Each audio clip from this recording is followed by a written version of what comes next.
That's why I want to do this presentation tonight.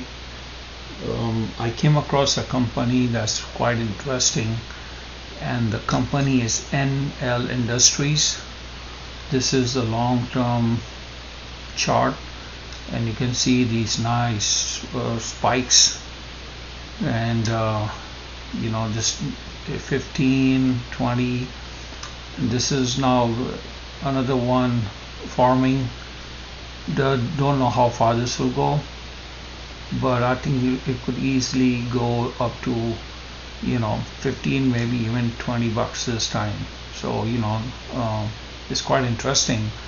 Now when you look at this company, NL Industries, it's very confusing. It has a 3% dividend, and if you look at its statistics, it's only 8.3 million float, and its book value is $6.39, and almost no debt, and so it's barely above book value.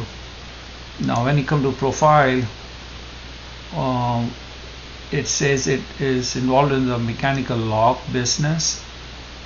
That's not quite interesting, right? I mean, cabinets. But this is what got my eye. It's a subsidiary of Wally Incorporated. Okay, so if we go back and we look at Wally, I think it's BHI.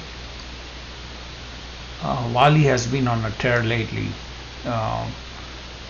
and I'll get to, here's Wally Industries, and Wally is in a nice uptrend. Now let's come and look at NL Industries, and here's NL Industries, and the chart is starting to, on a technical basis, starting to look good. And let's look at it on a weekly basis, and it's also on a nice uptrend.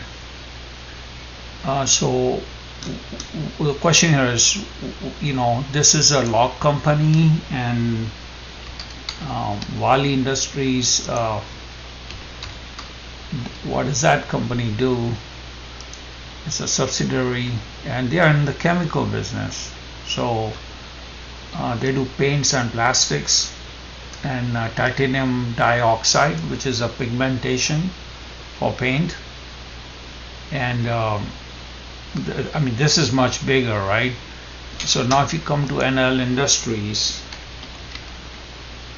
and you go to profile and you go to their website, here NL Holdings, so it owns Kronos, it owns Wally, and it owns Comex, okay, International.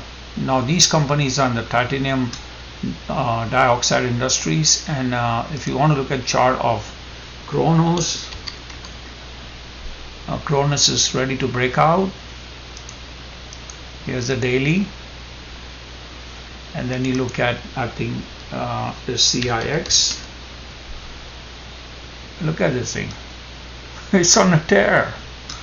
So I am coming to the conclusion that NL Industries has to break out of this pattern, because it owns all three companies, Kronos, Wally, and CIX, which are in the paint business, and the paint business is just booming, and they do pay a dividend. And you look at a daily and a weekly chart, and this really is looking good. I bought a position today for myself, and I'm going to maybe add more as this, and there's a lot of conviction buying here. So that's what I would recommend. The overall market is really not in a good shape. What's going on really is that the big institutions are migrating towards the safe investments because of this inflation scare. They want to be in companies that have recognized earnings and a safety net.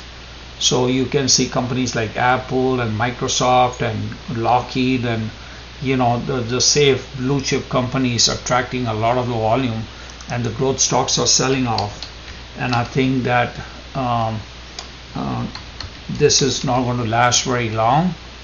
And the simple reason is that the inflation that's happening is temporary, like the Federal Reserve said. And actually, if you look at the bonds, they really have peaked and have started to drop off. And I think that even though the CPI numbers are I think 0.6 and PPI was up to 1.0 for the month, I think that's just for short term, and maybe by May inflation is not going to be as big, and I think that the growth stocks are going to come back. Since I own a lot of growth and income stocks, I haven't done that well. These are some of the ones that are in the income, now starting to taper off. I mentioned these. Here's ORI. It's a nice uptrend. Okay, they pay good dividends. I picked up MPW, which is a hospital company. I've added this to my portfolio. So if you guys want to look, these are good income stocks for safety. This pays 5%. ORI is an insurance company. They pay 3.74%, and CSWC pays 7%. One good stock that I like from an income perspective that broke out today, I'm going to share that with you guys, is APAM. And APAM is asset management services. You can go and do some work on it. I would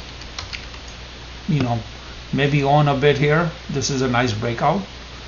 Okay, so when a stock breaks out like that, I mean, you want to buy some in here, and if you read and see how how it comes back and retest, but this is a good breakout on APAM.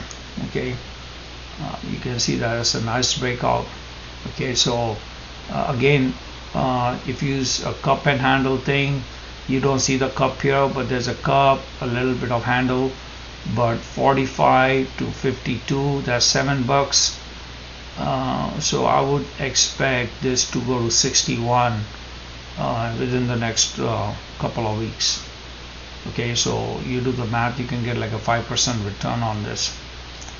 All right, so Enel Industries, that's the one.